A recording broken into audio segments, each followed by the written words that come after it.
right, first off, I want to thank the grace of heaven and the virtues of the masters, the mercy of the grand predecessor and predecessors and transmitting masters, and everyone here to have this opportunity to talk more about the answers to truth. So we're on part 3. Well, we're still in part 3. So I'm probably just going to talk about these 2 questions here. Even though heavenly mandate is, or heavenly Tao is true, why are there so many non-believers?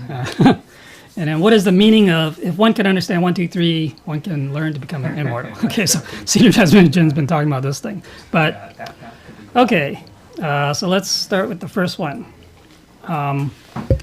Why are there so many non-believers in this world, right, of this Tao? Does anyone want to guess?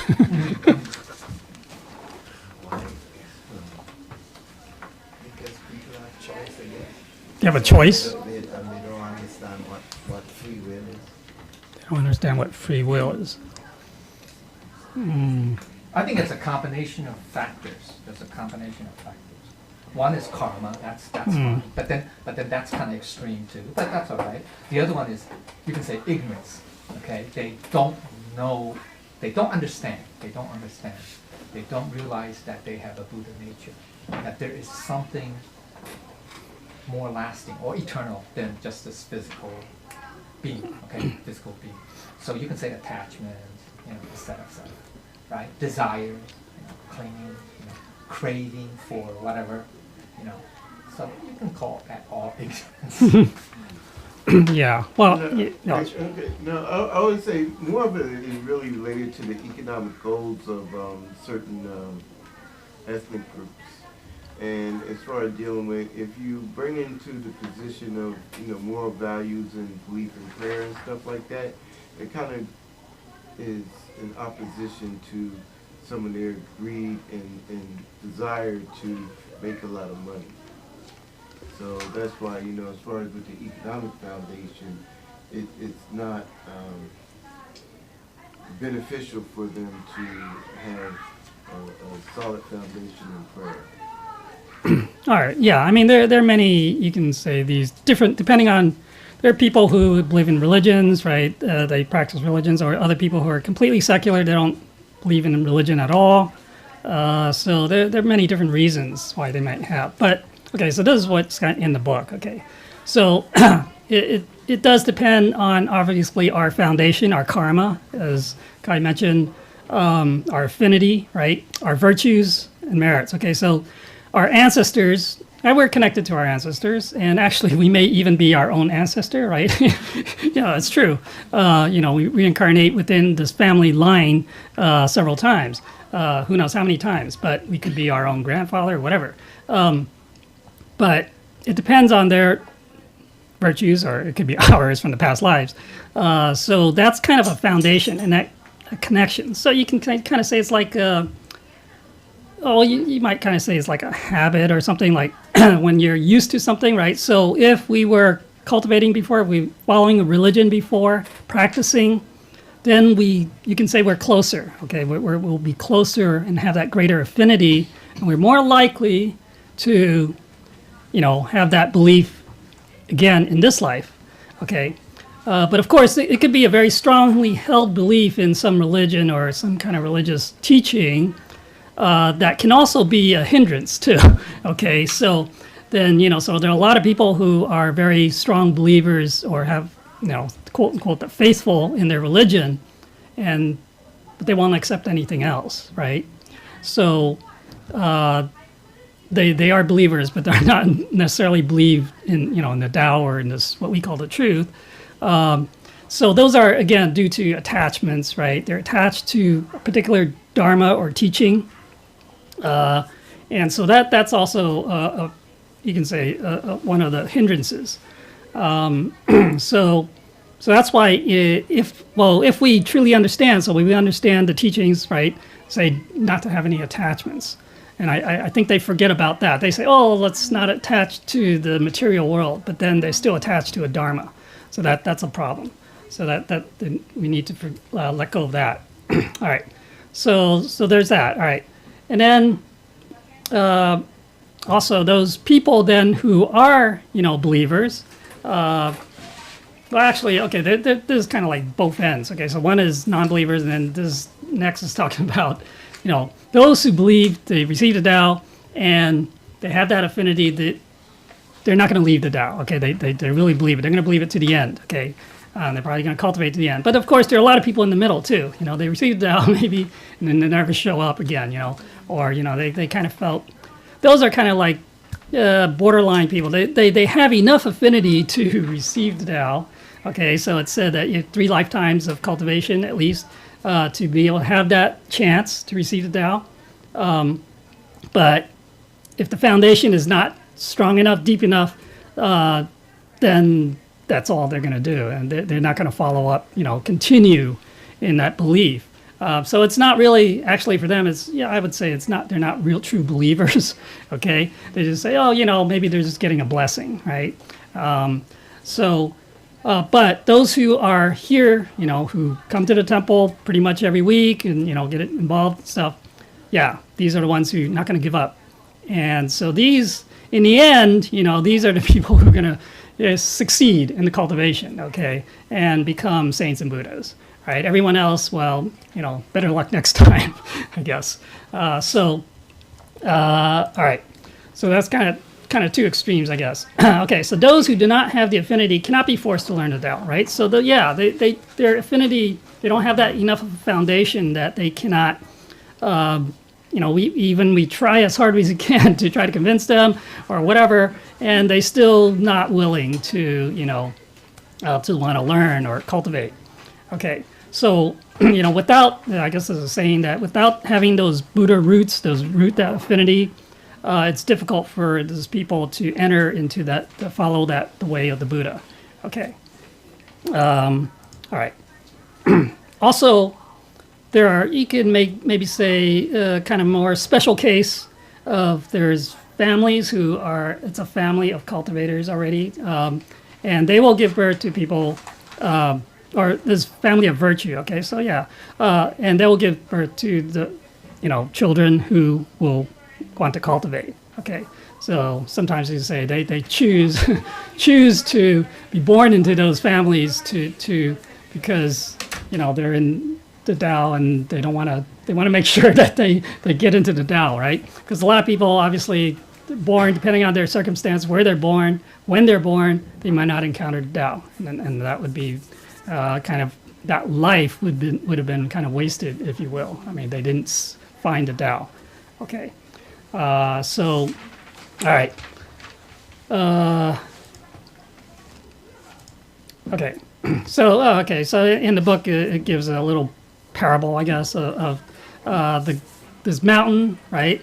So the government says, okay, there's this mountain. We're going to open it up for mining. There's gold ore in there, okay? Now, most of the people, they don't believe it. Okay, they say, it's just, there's nothing in there. But those who do believe it, they're sure. They apply and they get permits and they start digging. And then they start hauling out the gold, right? And then so the other people, they see, wow, there is gold. And by that time, these guys are getting rich. And those people who didn't apply earlier, they want to apply, but it's too late. Everyone's already staked a claim. And so the story here is that we have to have faith and we have to have wisdom. Okay, so those who went ahead and started digging for gold, they had that faith, right? Government said, yeah, there's gold in there, even though you don't see it, it's there, right? They had that faith, and they, you can say that they're a little bit wiser, okay? So the same thing for us in cultivation or believing in something, having the faith, we have that, there is that leap of faith, okay? We do talk about a leap of faith. Whether it's a big leap, short leap, it depends. But because we're talking about something that we can't see, okay, this is Tao, talking about God, or even God, that's why atheists say, I don't see God, I don't see any evidence of God, so, they don't believe. But faith, that's why faith cannot be entirely dependent on anything that's external, right? If it's external, well, yeah, then you'd be able to see it. It also depends on inside, if we look inside. So that internal faith, that's kind of more important. So So that's basically it. So you know, you all have the faith, right? So you're all pretty wise being here. Okay. So there's a saying that says, the blessed, or those who have that affinity, are born along with the Buddhas and saints, right? Because then they have a chance to learn from them, encounter, you know, their teachings, and maybe not encountering them, the Buddha and saints themselves, but at least hear the teachings. And those who are unblessed or don't have that affinity, they're born after the Buddha has attained nirvana. So, well, actually, Buddha has attained nirvana already, you know, almost 3,000 years ago. But the teachings, the mandate has still been passed down. Right? The teachings are still passed down. We still have that mandate to be able to receive the Tao. Okay, so we're very fortunate, even though, you know, certainly many. Well, today, probably, I don't know, at least more than 90%, maybe, I don't know, 99% of the world still doesn't know about the Tao, I guess. So that's why we do have a purpose to spread the message, okay? Try to find these people who have that affinity. Maybe they're just in the wrong place, you know, that they don't know about it. So we have to do our part to kind of spread the message. Okay, so let's see. I think that's any questions about this? I mean, it's basically pretty simple. I mean, it is based on our karma and fate, but it's also free will. Okay, so sometimes people hear about it, you know, but then for whatever reason they decide, you know, this is not for them. You know, whether it's due to their attachments, you know, or something else, right? I mean, we can try to explain. We do our best. It's hard to explain. I know it's hard to explain the Tao, but you know, there's one transmitting master once told me. He says, you know, you don't have to explain all these principles. So just talk to them about life. You know, the meaning of life. Okay, so that's actually how Buddha started, right? He examined the meaning of life. Okay, so we can talk to them about the meaning of life. You know, life is, in general, it's okay, but then there's a lot of suffering, and you know, in the end, you know, do we just suffer for not? I mean, in the end, it's all in vain, right? If there's nothing after this. So that's why it's important for us to understand the meaning of life. You know, what our purpose is in life. Then we can kind of talk to people about it from that angle, and they might be more willing to accept it. You know, if we start talking kind of more from a religious angle, you know, then people get. I think it depends on the individual. Yeah, it depends. So it depends on the background. That's why there's no fix. It's not right. fixed. There's no fixed way. Right. There isn't. Right. There isn't. It's infinite ways. I mean, right. literally, you can say, because there are infinite different types of people. Karmas. Yeah, the different types of views, different types of attachments. God knows, you know, whatever. So that's the challenge. Right. So that's why, you know, Buddhas, you know, that's why that's why we should learn, or we should learn, you know, as much as possible, because that will prepare us to be able to understand the Tao in so many different perspectives. Then that way it will become easier, or I would say easier, less challenging for us to explain to people with different views, to relate to them, right? So that they, but then again, you know, you can only do so much. Yeah. You meet them halfway, right? If they don't have the foundation or affinity, mainly affinity, since we're talking about introducing the Tao, then it's tough. So that's okay, but don't, you know, we should not try to have the view of saying, oh, you know, everybody I talk to must receive the blessing. Then that's wrong too. That's a rigid view. That's called rigid view. Okay, so the five wrong views, right? The 5 wu li si, right? Or 5 king views, right? We got to be mindful of. Okay, all right. Right. Yeah. Yeah. Well, right now, the religions themselves are going through a transitional period, and especially with the Catholicism. So, you know, if you work out an integration path as far as, because a lot of things, you know, they really don't have proper exposure or knowledge as far as what's going on with the Tao. But through dialogue, like we have some groups on the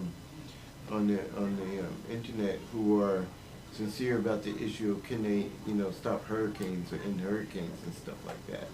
And through the introduction of, Tao and the truth and our spiritual relations, you can have some of the other religious organizations introduce what Tao is about. But you have to strengthen your relationship with those other organizations. Because a lot of them don't, they don't understand it. They don't, if it's all in Chinese, they can't read Chinese. And that's a major stumbling block, okay? And as far as dealing with the time they have and being unsatisfied in some of the teachings that they're given, the more you have different activities for them to see it, then they can start reading it and digesting it and getting into acceptance. But right now you have like a language blockage and it's not being, properly transmitted as far as the understanding of it. But there are people who are interested and who'll be willing to promote it once it's properly introduced. Yeah. Okay. All right. Okay. So that's that one. Now, so now we go to the next question, right? So we're talking about 1, 2, 3, right? To become an immortal or saint or Buddha or whatever. So right, Lao Tzu says, right? I think this is Tao Te Ching, right? Tao begets 1, 1 begets 2, 2 begets 3, 3 begets the myriad things. Okay, so it's this process. Now, of course, why did he say 1, 2, and 3? Why did he stop at 3, right? Well, in Chinese, I guess in that time, the connotation of 3 means many, right? Not just, it's like 3 or more, right? Generally, but there's specifically actually 1, 2, and 3. There is significance to 3. Okay, the number 3. But okay, so Tao is this thing that's hard to describe, like we said. So, but he just, kind of reluctantly call it 1, okay, for for something, for lack of a better term, just use 1, okay. Now, the essence of Tao is quiescence, right? So, that's why we don't. I mean, it's there, but we don't see it, we don't hear it, etc., right? But now. And it says the limit of quiescence is motion. It's sounds kind of paradoxical, right? It's like, if you sit there in quietude, then the next thing that happens is you start moving, right? So I guess, I guess we can't sit still forever, right? But the Tao is something similar. It's actually the quietude or that quiescence and the motion actually exist at the same time. Okay, I'll talk about that a little bit. But so that once there's that motion, actually the motion, I would say that the motion is always there. It's just a question of degree. Okay, so it's like a circle, right? So you're going around the circle, and at one point in the circle, we say it's the maximum quiescence, and then so it's just like the yin and yang, right? So. And then as you go along, then there's more motion. You start going into motion. And then it reaches the peak of motion, and then it starts going into quiescence again. But it doesn't mean that there's no motion when there's quiescence or vice versa, all right? So what that means is that this universe, so it says the motion gives rise to heaven and earth, or, the cosmos, the universe. So that means that the universe is constantly changing. It's not like, okay, before the Big Bang there was nothing. It's not, okay, there was something already, and it has just changed. It's constantly changing. Okay, so whether it was it just ended a big crunch and then it started Big Bang again, I don't know. But we know that. But I know that the beginning of the universe was not the beginning, and the end of this universe, whenever that may be, will not be the end either. Okay. So it's like you can say it's all cyclic, it continues. Yeah, that's why this is the 14 unanswered questions, like that Buddha, noble silence. It's called noble silence. The first 8, 8, is in reference to question about space and time. So the first 4 questions was, is the world is the world forever? It always exists, or never exists, or both exist and neither. So and then is the world everlasting? the universe, and then not everlasting.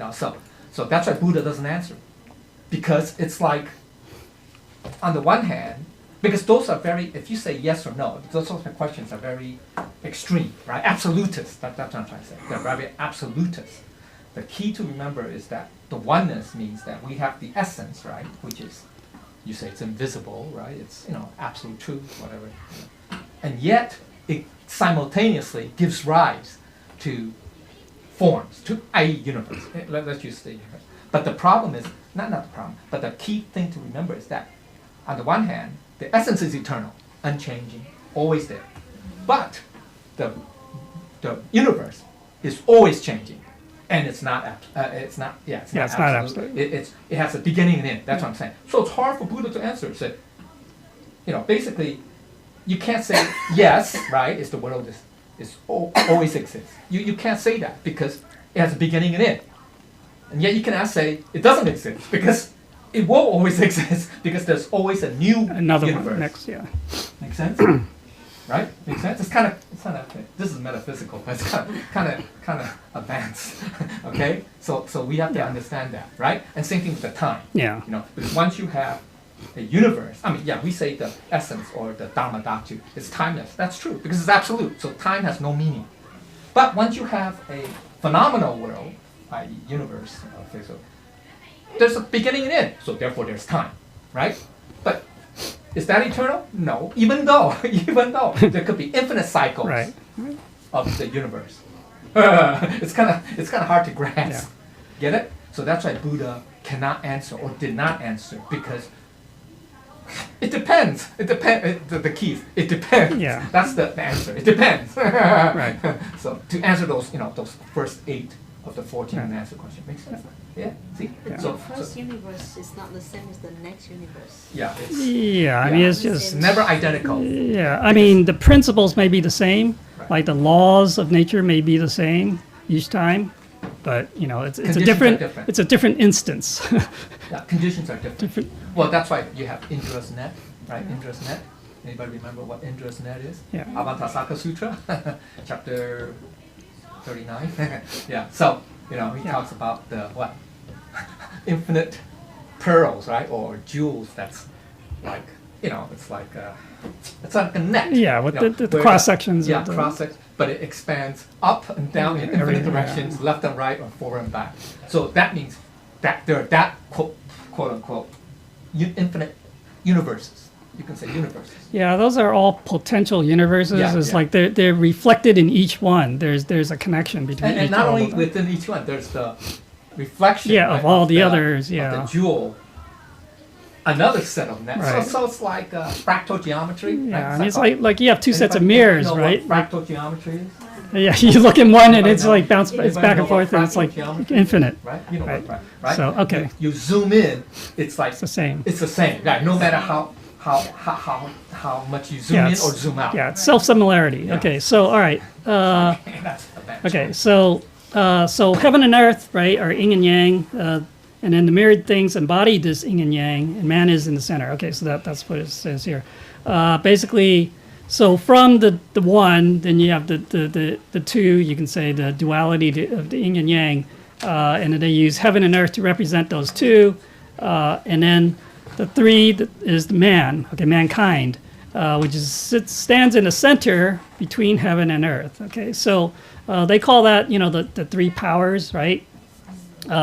So these three powers, then give rise to everything else, right?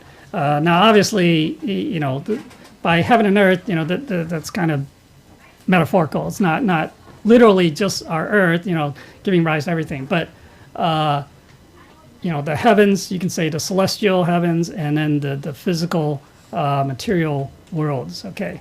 Okay. So the intrinsic nature of one is subtle and profound in every possible way, and it's all pervading. So the oneness is everywhere. It's in all of the creation. Okay, and so if man can attain one, can he not become a saint or sage? Okay, so attaining one means we'll get into that into more detail. All right, all right. So the unbiased and unsurpassed center.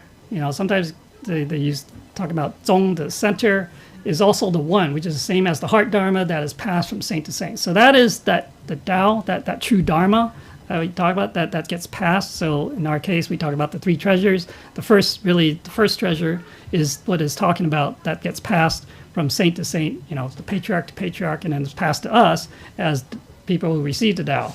Okay, so that is also the one. Okay, another way of talking about the one, right?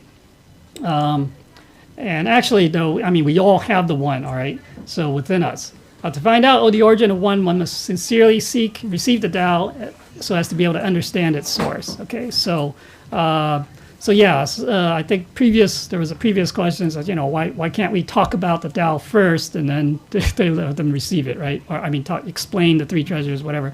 We can't do that. Okay, so again, partly, you have to have that faith, right? Okay, so to speak of Tao, right, one does not seek outside the self, the body, all right? Just like a hammer, when you're hammering the iron, the hot iron, right, you hit it on the anvil, right? You don't hit it elsewhere, right? So the Tao is within us. That truth is within us, right? We always say that. It's like you don't have to look outside, it's not, the Buddha is not out there, the statues, right? It's within each of us.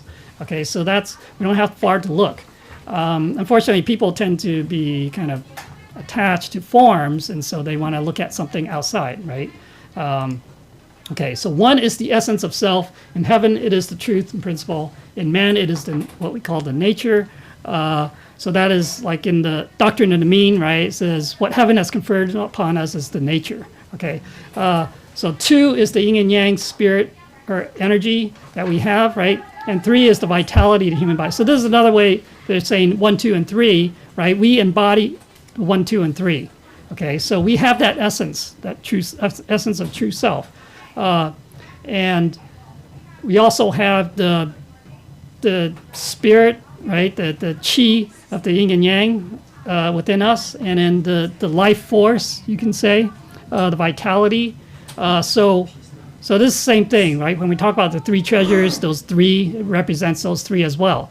Okay, so in actuality, we have already those three treasures. It's just that we don't know. And so it needs to be pointed out to us by an enlightening master. Okay, all right. Okay, so Tao encompasses all or everything, right? Is at the center of motion and quiescence, is the creator of all things. Okay, so I think that's what was talked about in the book. And then I'm going to go into a little bit more detail, trying to explain these 1, 2, 3. Okay, basically more from the math of Tao. I call it the math of Tao. Okay, so Tao begets one, and so what is Tao? Actually, well, I mean, earlier it says, Lao Tzu says, okay, he'll use one to talk about Tao. But, so what is that one then, right? You can say it's void, right? Sometimes we say, oh, it's void, right? Or sunyata, it's like emptiness. You can say it's undefined, right? It's indescribable, okay? So these are good, pretty good words to use. Although, of course, none is perfect because there is no such word to describe it fully, okay? Then I would further break it down, okay? So, because Tao begets one, okay, so one gets two, how does one get two, okay? So, I break it down further. I say I'll use 0 and 1, the numbers 0 and 1 to represent it, okay? So 0 is the essence, the quiescence, I would say the destination, right? That's the state, let's say the state of nirvana or the state, the dharma dhatu, dharmakaya. And also the emptiness, okay, because there's no form. Then I would use 1 to describe the other aspect, just like the function or the motion or the way to that destination or the forms, okay? So the Tao, that oneness encompasses all of these, both of these, okay? They seem paradoxical. Well, besides the essence function, but quiescence, motion, kind of paradoxical, right? Destination and the way to the destination seems kind of paradoxical, or emptiness and form, right? They seem paradoxical. But actually, all the sutras, they all talk about this, right? They say that for example, the Heart Sutra, right, says, I'll get to that in a bit. But, and then I just realized, what the Buddha said at the flower sermon, right? I possess the true Dharma I, the marvelous mind of nirvana, the true form of the formless, right? The subtle Dharma gate not found in words. Okay, so actually you can say that he's talking about essence and function. Those are essence and function, right? So the true Dharma I, that's the essence. The marvelous mind of nirvana is the function, right? The true form of the formless, so that's like the emptiness, but the subtle Dharma gate not found in words, or so that's like the form. Okay, so it's they're hinting at this you can't call it a duality really, but it's like I don't know what word to use though. It's like the two aspects. I mean, I can only say two aspects of the same thing. Okay, so again, it's a circle. Okay, so there's like at one part of the circle, it's one thing, and then at the other part of the circle, it's the other thing, which seems like they're opposite, but they're all part of that circle. Okay, it's part of the one. Okay, so Tao is quiescence in motion, and motion in quiescence. Okay, so that's actually Wu Wei. Okay, so we call Wu Wei, and then the oneness or unity of that 0 and 1. Okay, so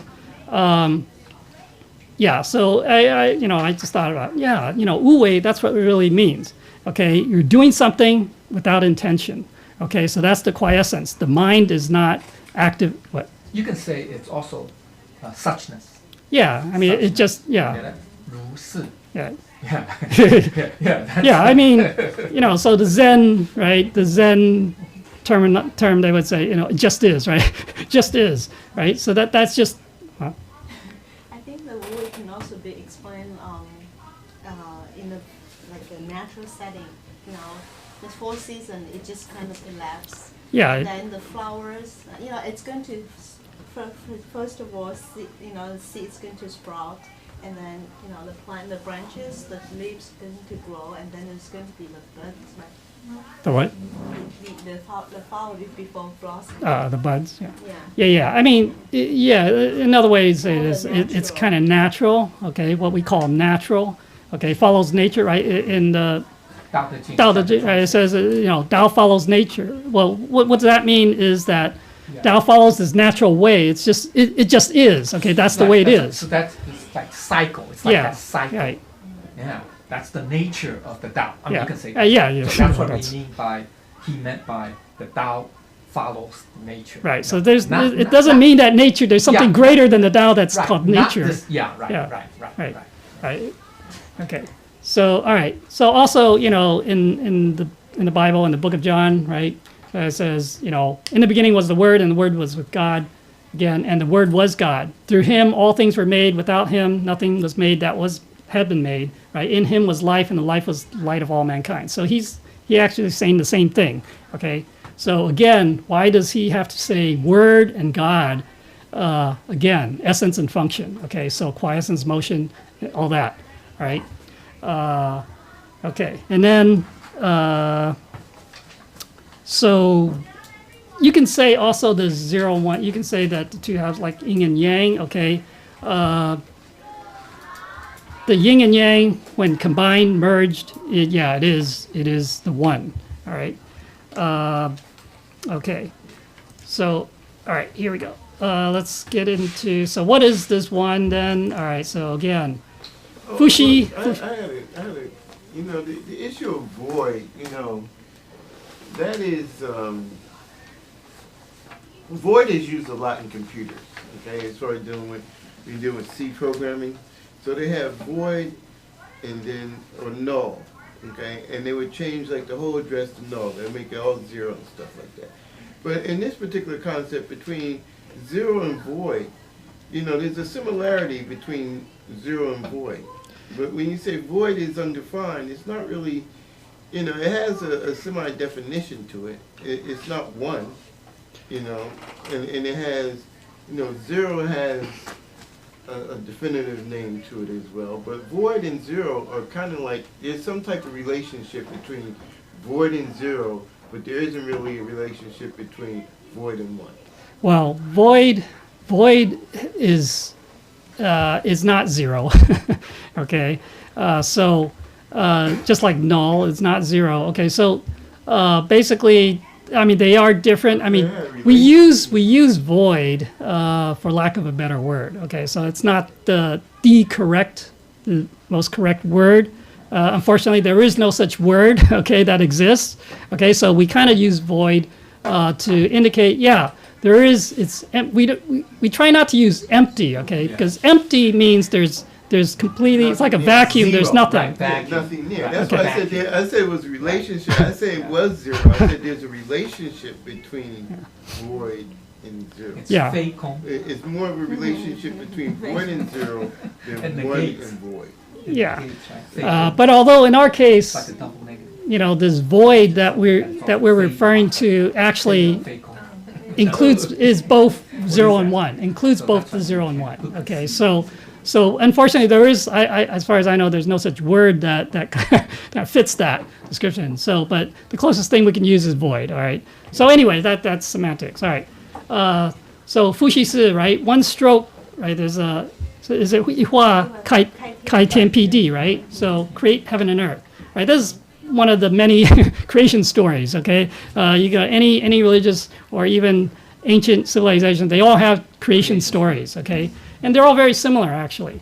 Okay, so this one stroke creates heaven and earth. So that's, you know, if that circle is, let's say, is this I don't know, the original one, and then one stroke splits that in half, or splits it into heaven and earth. Okay, so now some people will use that, say, oh, okay, then it becomes yin yang, and then this is also the Lao Mu symbol. Okay, the symbol for God that we use. Okay, but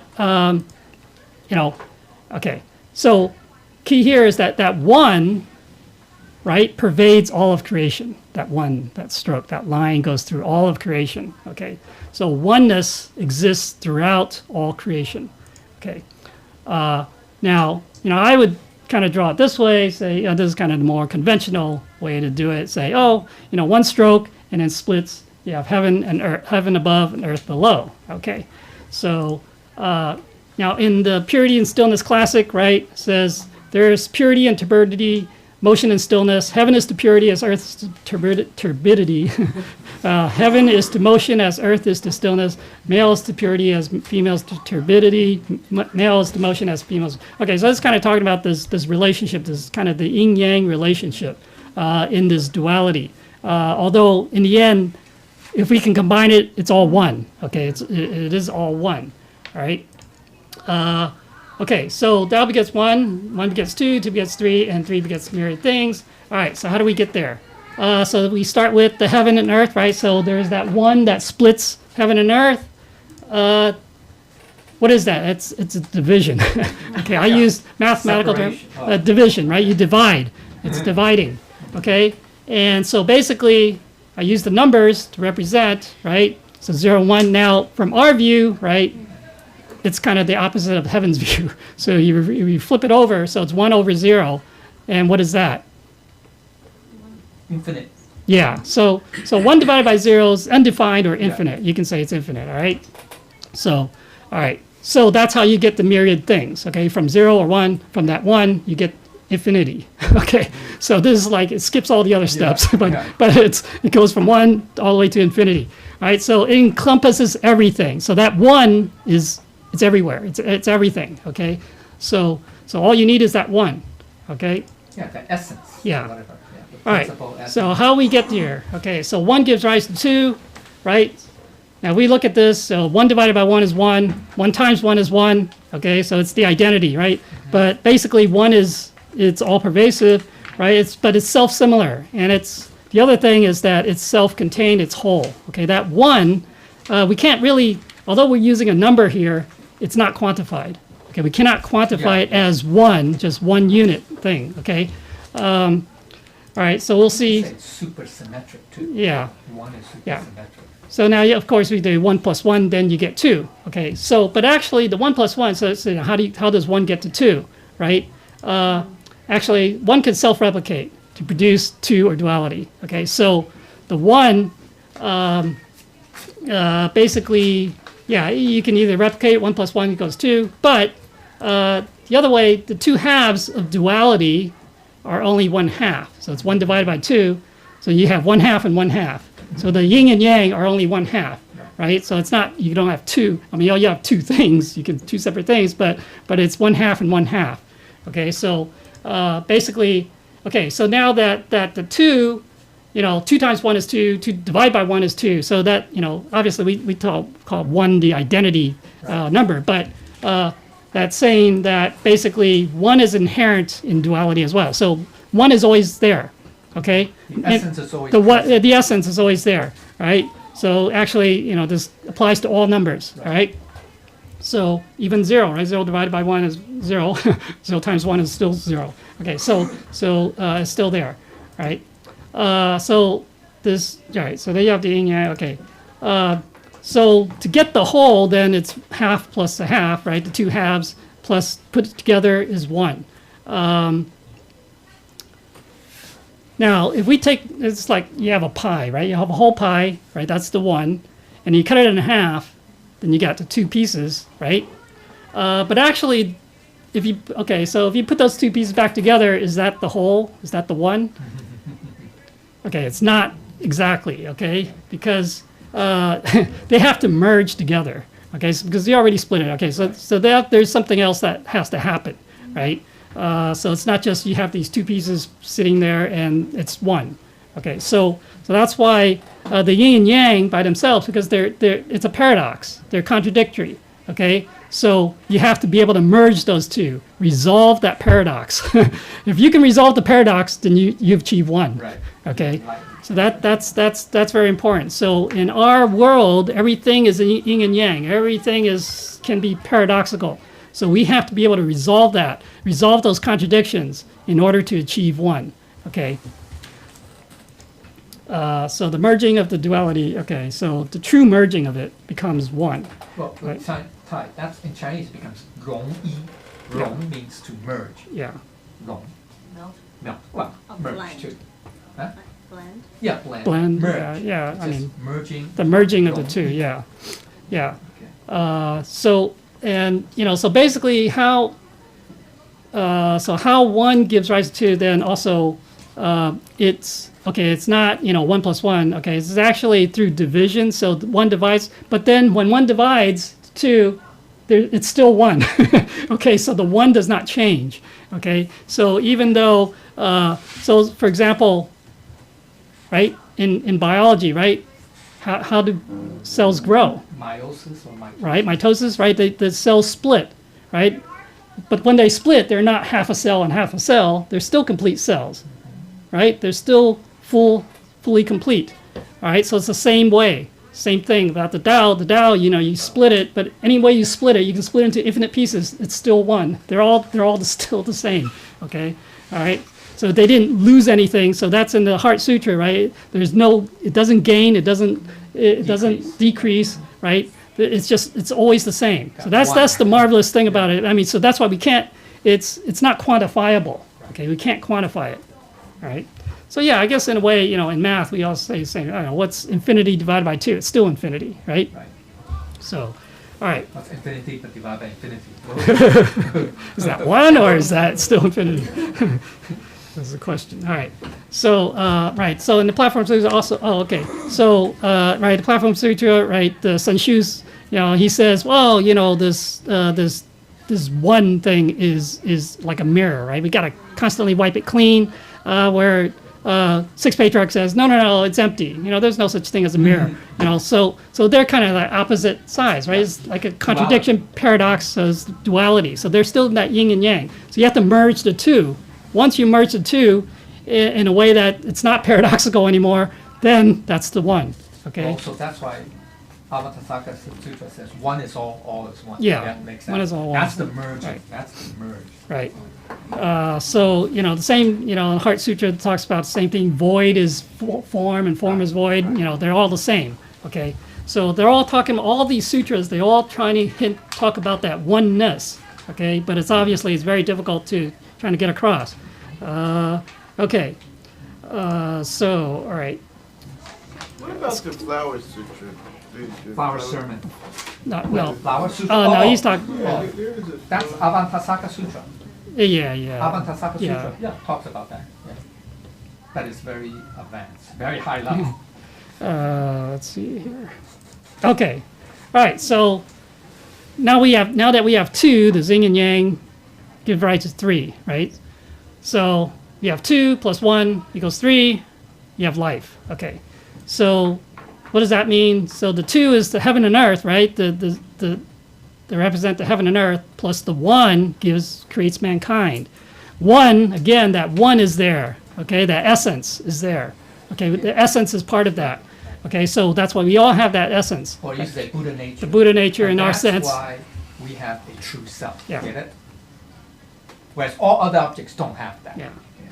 Okay, so right, and then so same thing like biological beings, right? You have a male, female. They reproduce. They have a child, but there's that essence. Without that essence, the child would not. There would be no child. The child would not be living. Okay, so the same thing. All right, but actually, so basically, we are made in. So again, that 3 times 1 is still 3. So there's that self-similarity. We are made in the image of God, right? So that because of that essence, okay. So that essence, we have that essence, okay, that nature, okay. And so the various, in various scriptures, things like that, they talk about the three in one, okay. So whether it's just like earlier, we said the nature or the essence, the spirit and the vitality as one way to talk about those 3, or even this would be like the 3 treasures, right? The Buddha, the Dharma, the Sangha, okay, or in Christianity, the truth, the way, and the life, okay, or we can talk about it in terms of the 3 bodies in one, right? The Trikaya or the Trinity, okay. So these are all ways to talk about that 3, the 1, 2, and 3, okay, or the 3 in 1, right? So again, this concept exists in various teachings, okay? Or religions. Right. Or whatever. Okay, so do we want to take a break now, or? Might as well. Okay, Well, Yeah. before we do, yeah. when we talk about this one, okay, because what does Tao Te Ching actually say? Tao Sen Yi, meaning the Tao gave rise to one. So all we're talking about is just the one aspect. So it's just the one, by saying that it's the 1 and then 2 and then 3 later on, it just means it allows us to be able to try to understand what Tao is. Because 1 is not Tao. Yeah, one is the like a manifestation of it. Yeah, even though we say, oh, it's a combination of all this essence, the motion, etc. That's true. The 1 allows us to be able to try to conceptualize, try to understand what Tao is. Okay. Tao in itself is not 1. Right, right. So Yeah. that's the very first most important thing about that. It's indescribable. When the Tao, It's yeah, right. That's why he says at the beginning, wordless. yeah, the Tao, the Tao cannot be. So, in order for us to be able to understand or try to grasp About the one. or conceptualize what Tao is, we do say that Tao Sen Yi, that Tao gives rise to 1. So this 1 allows us to say, oh, it's form, formless, blah blah blah, etc. Right, it has those. Okay, it has all these Characteristics, things, okay, yeah. all these characteristics. But the Tao itself, that is why the same way when Buddhism talks about the levels of Buddha, or like Chikai means Buddha. Why is it that it's 54 or whatever, and then only the highest, is truly close to, Yeah, you you can say say it's close the to Tao. Tao, Yeah, close okay. to Tao. Yeah. whereas the other ones are still within the realm of what? Tao, that's true, but it's also what? Has many attributes to it. Some has samsara, blah blah blah, etc. Right? Or they have desires to help people, whatever. Bodhisattva, bodhisattvas, for example. Okay. So keep in mind that when we talk about this 1, to just say, oh, it is 1, Tao is 1. It's not really right. Yeah, It's not really it's not. correct. So when you say that one, does that mean it's also, you're It talking is about not. that oneness? It is our way of trying to conceptualize what Tao is. To describe So the in Tao. this case, one, do you mean that oneness? Well, Yeah, I'm not talking. Right, we're not talking about a number one. Okay, Right, so, right, don't- but yeah, I mean, just like in the beginning, it says, he reluctantly calls Tao one. Okay, Right. just as a term to refer to it, but it's not.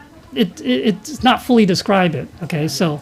it's only our way of trying to be able to Make it easier a for us way to for maybe us to understand. try to Yeah, because the actual Tao is indescribable. Right. So if you use one, it's not really, it's already a little departure from it. Get Right. it? Right. But that's the closest Yeah. we can kind of track. We can say that one because it has both essence and function, right? That's why we say it's that one. But actually the Tao is really indescribable because once you describe it, it's no longer the Tao, right? Yeah? So that's why Buddha, when he used the term Anuttara Samasa, he said, right? Shikuti in Dhamma Sutra, he goes, oh, is that what it at the highest level? No, it's just a label. Yeah. He just calls it that.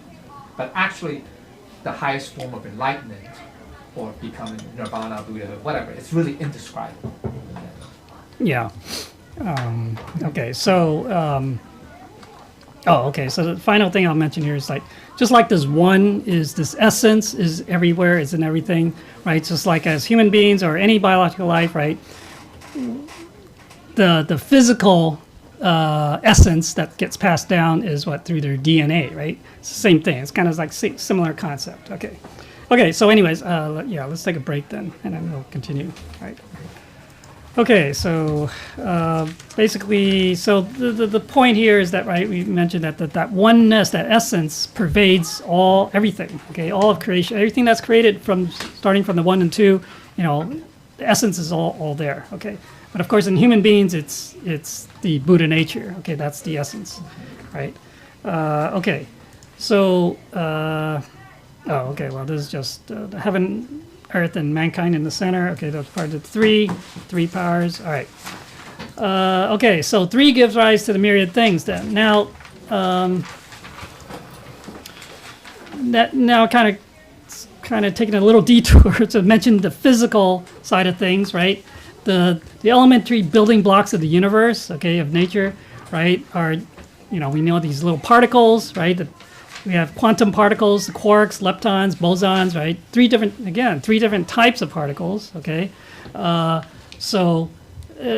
all of matter that we know of is composed of those 3 types of particles. There's also the forces of nature, these forces that exist, right? There's electromagnetism, weak and strong nuclear forces, gravity. Now they're talking about dark energy force, okay? It used to be just the first 5, but actually when I think about it, it's like, the other forces kind of have like an opposite, like a positive, negative, or north-south pole, or one is kind of, the weak is kind of causes radiation, the other one kind of keeps the atoms together, strong nuclear, but then gravity is by itself. It's kind of odd. So now that this dark energy force is like anti-gravity. Right. So it kind of balances out. Right. So it's kind of interesting. I think then it probably is true. So it kind of fits the dark mold. energy, yeah, it So- pulls outward, whereas gravity wants to pull inward. Yeah. So I think that does exist. Okay. And so That duality. because otherwise you wouldn't have a duality. So it's kind of interesting. All right. Now the only interesting thing is okay, so we know hydrogen is the smallest atom, right? It's got 1 proton, 1 electron. So that's only 2 though. So it's kind of odd. But then there's of course that force, that electric force that keeps them together. Okay. So that the force is very important. In nature, okay, they understand that at least at the quantum level, there's something called the particle wave duality. Okay. But that's also oneness. Okay. So where particles can appear as particles like Newtonian objects, but they also, at the same time, appear as wave energy. Okay, so that is oneness. I mean, there's no. We look at it kind of paradoxical, but they're one. It's at the same time that they are particle and wave. Okay, so that is that oneness again. E equals mc squared, okay, so we know that's energy mass duality or energy mass equivalence is also oneness. So but that's the same thing as saying particle wave, because particle is the mass, the wave is energy, so it's all one. Okay, so again, in nature, science has discovered there is oneness, okay, in the duality. right? But they don't think of it as that. They don't see that, right? The phenomenal universe is made up of energy, mass, duality, and these forces of nature. Okay, so I just want to point out that that 1, 2, 3, the principles that we talked about in the Tao exists in this nature, and it's discoverable by science. Okay.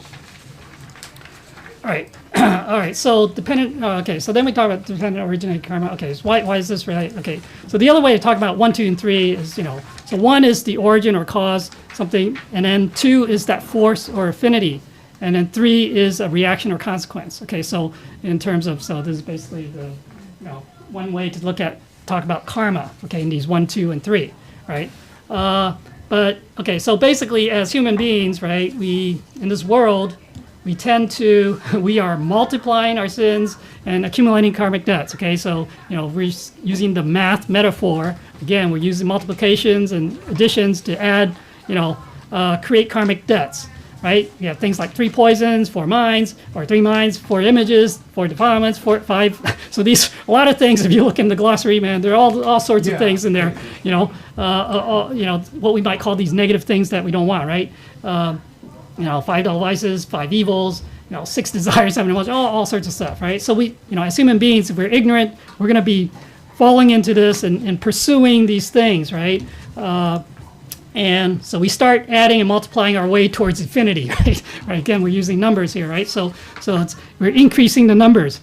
And so the final destination, if the final destination is 1, right, enlightenment to reach that 1, we're getting further and further away, right? So the number is getting bigger towards infinity, right? So that that just leads to the path of infinite reincarnation, samsara. Okay, so that's why we have to turn around. So that's why this 1, 2, 3. Yeah, if we look at it this way, say, oh, okay, so we need to change, right?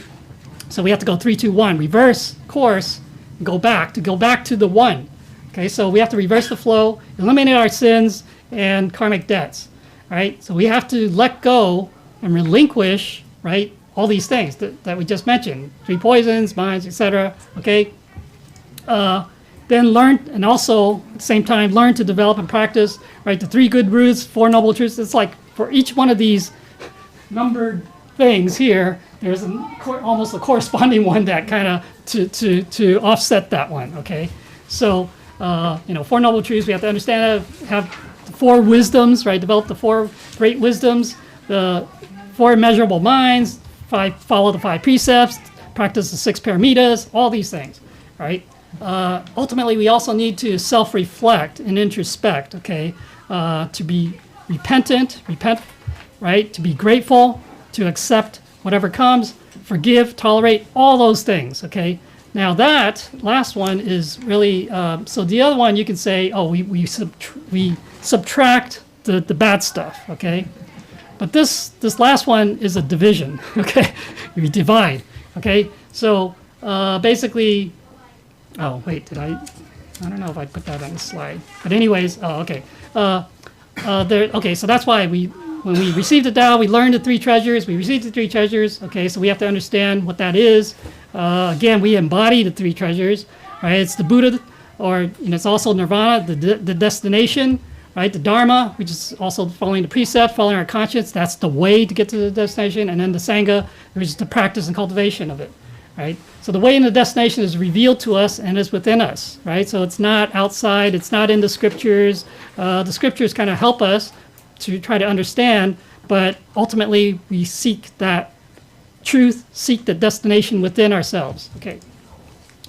Now when we do go to heaven, all right, so we receive the Tao, we return to the gates of heaven. Well, unfortunately, there are 3 gates. The 3 gates, again, is 3. The first gate, we have to have the 3 treasures. Okay, so whether we not receive the Tao, we cannot enter, or we receive the Tao, but we forgot the 3 treasures, we cannot enter. Okay, so that's bad because this is the outside gate. You can't even get in. Okay. At least if you pass this one, you're kind of inside a little bit, right? There's an inner courtyard, I guess. You're still in the outer courtyard. Yeah, I mean, that's the outer courtyard. Sorry. Yeah, the outside the gate 1, there's After nothing. the It's first not. gate, yeah. It's after the first gate, you're in the outer court. Okay, so internal virtues. Okay, so it's important that we cultivate, get rid of our bad temper, get rid of our bad habits, all these things, inner virtues. They check that. So if it's not enough, we're in the outer courtyard, we have to cultivate. Okay. Third one, external merits. Okay, so again, it's not just internal. So again, there's kind of like this duality, right? There's internal, external. We have to do both. We have to merge the two. So we also need external merits, doing good deeds for others, charity, all these things, bringing people to see the Tao. All these things are external merits. And so if we have enough of that, then we can finally enter to the inner. Yeah, well, the Fogeli is part of this. Actually, I don't know. Fogeli, sometimes they say the second one is Fogeli, is the proprieties, but I think it actually is supposed to be the internal virtues. The Fogeli, because well, unless you put the internal virtue with the third one as well. But yeah, I mean, there are 4 courses of cultivation, right? Which is what? The Character. The moral character. Virtue and merit. Yeah, virtues, merits, Forbearance. forbearance, right, and propriety, yeah. Propriety, Yeah. propriety. Okay. So again, these are you can say conditions that we have to meet for us to actually get there, get to that one, the final destination, if you will, right? So that's important. So that's why we do have to cultivate. That's why learning about this 1, 2, 3, we learn about it, then we know, we know what we need to do, okay? Okay, so basically 3, and I kind of reverse these numbers here. It says, 3 is, the diligent cultivation and practice of virtues and merits, proprieties and precepts, charity and relinquishment. So all those things, whether it's the 6 paramitas, 4 courses of cultivation, all those things we need to try to practice. Right. The second level, you can say, is having the proper views, forbearance, moral character, some more internal stuff. Repentance. Repentance is very important. Okay, I'll get to that. Vows, also very important. There's very strong force associated with those 2. Okay, and obviously we need to have the vigorous effort and concentration. Okay, and finally the innermost, you can say, is the sincerity and gratitude and wisdom. Okay, so we need to have all these ingredients. And so we need to develop each of these. Okay.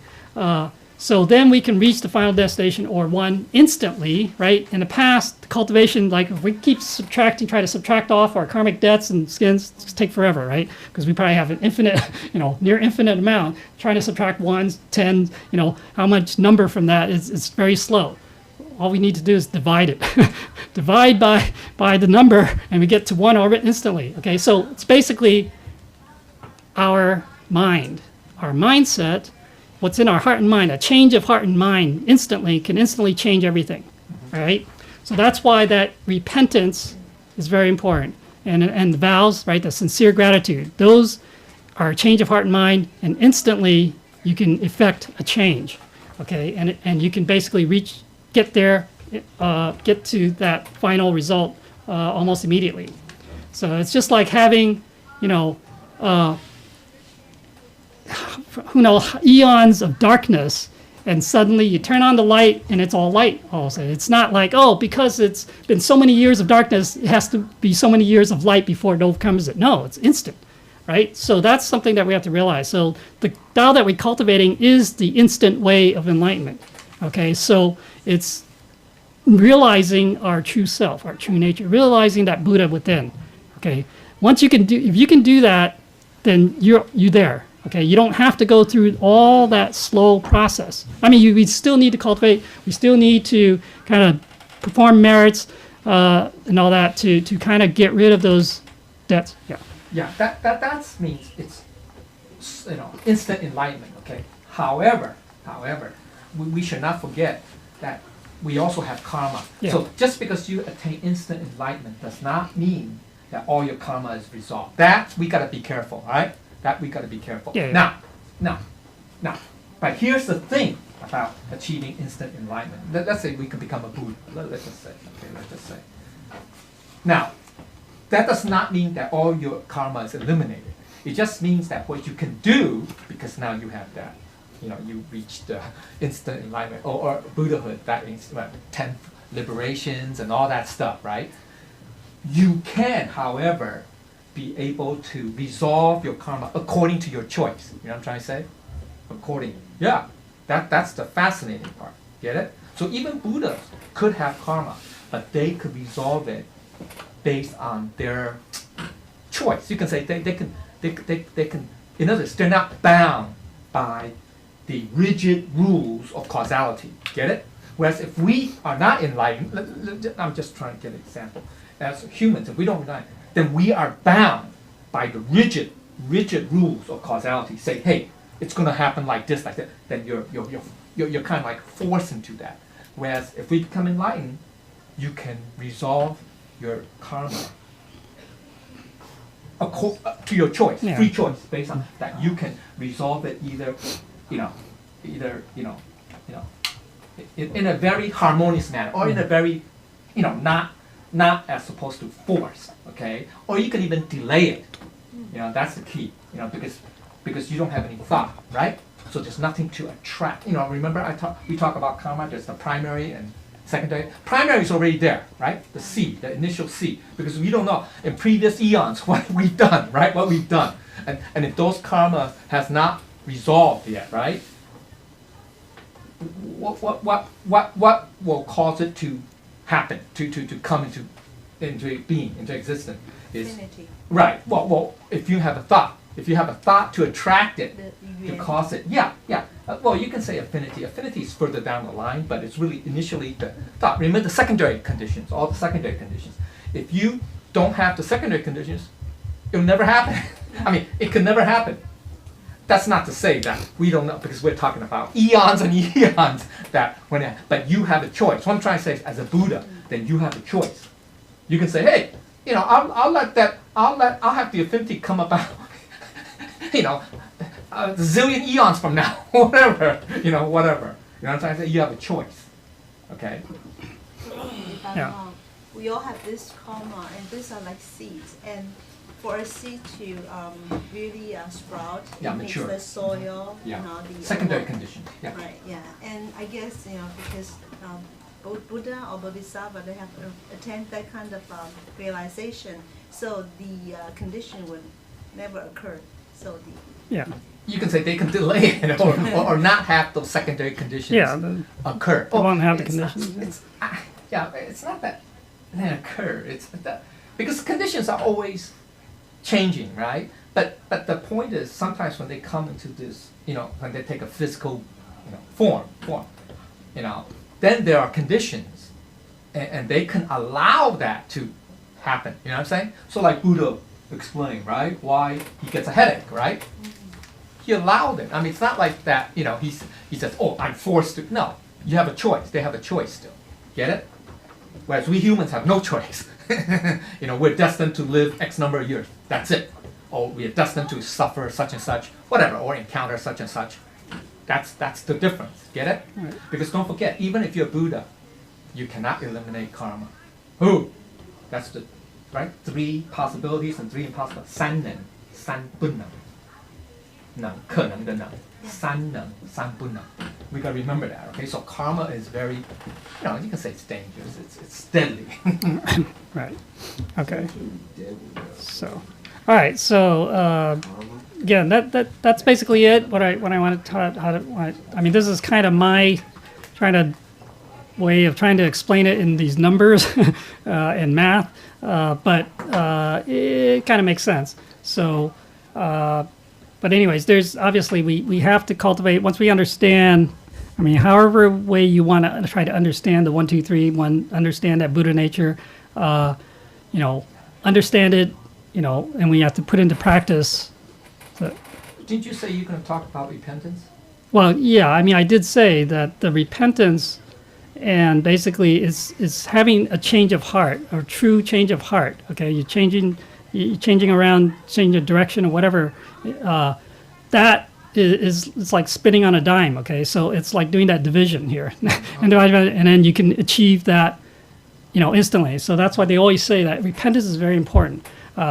Whether or not we know we've made mistakes in the past, we should still repent. But it's kind of hard to do that sincerely if we don't know what we did. But still, that sincerity as long as we have that sincerity and have, a grateful attitude, right? As long as we're grateful, not, complaining or have a grudge, then that goes a long way towards achieving that. Yeah, so it encompasses, I mean, kind of like overlaps with some form of also humility. Yeah, Humility. it includes that. You realize that, wait a minute, I'm not perfect. Yeah. I have wrong. I have done, God knows Right. how long, I have done. So, you have to have that sincere, like you say, sincerity, humility, and then, some kind of gratitude. Say, hey, like, now you have the chance to literally turn around. Right. And also, it's a faith too, a belief too, a type of deep, faith in your Buddha nature, in the sense that, Yeah. So okay. Yeah, I mean, even Jesus says, forgive. I mean, basically, they all talk about repentance, right? And so he talked about those two thieves crucified next to him, right? One of them was unrepentant, the other one's repentant, and so Jesus can forgive him and say, yeah, you can, go to heaven, whatever. But so as long as we truly repent, it's possible. Okay, so then we can overcome a lot of these karma. These karmic conditions. Okay, and I think there are many stories of Tao members who they truly repented and things changed around, turned around for them. Okay, as a result. Okay, so that's why that's very important. And then also, of course, we make vows as well. That's very powerful as well. If we make vows, of course, we make vows that we hope to accomplish. Obviously these are good vows to benefit others. That if we can do that, that will go a long way also to help us, clear the path at least for us to clear those debts. Okay. Okay. So that's basically how I talk about 1, 2, 3. Okay. So I hope that we have a clear understanding that. To realize that this Tao is precious, that we have that Buddha nature, that 3 treasures within us, so that we are more willing to learn and to cultivate, and hopefully we all can reach that final destination, whether you want to call it nirvana or whatever, that Anuttara Samyak Sambodhi, okay? And so, good luck to everyone, I guess. All right. So again, if I had said anything wrong or unsatisfactorily, I ask the Buddhas and everyone's forgiveness. Thank you.